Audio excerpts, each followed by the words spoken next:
Can you watch any live streaming channels besides your local CBS network? Well, basically guys, that is the question we are going to answer in today's video. So before we move on, it would mean a lot if you subscribe to our channel and hit that notification bell on.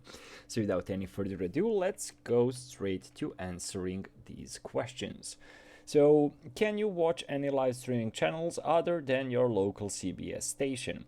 Yes, of course. In addition to your local CBS station, you can also watch local and world news on CBS News, sports news, state and analysis on CBS Sports HQ, entertainment and pop culture news on Mixable, and lifestyle shows on Dabble. All of your channels stream are live 24/7. And of course, what you can use is use Paramount Plus. So, what is a Paramount Plus subscription? Well, it's mostly a Netflix style streaming service offering movies and TV shows on demand like The Good Fight and Yellowstone.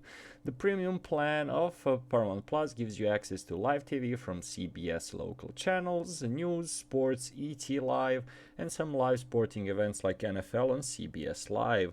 It also offers on-demand access to programming from Comedy Central, MTV, BT, Nickelodeon, Paramount Pictures, and Smithsonian Channel. As of 2023, it is around $12 a month. So overall, those are the ways on how to stream anything different from your local CBS station. So guys, hopefully this video was helpful to you, and as always, thank you so much for watching and see you in our future videos. Goodbye.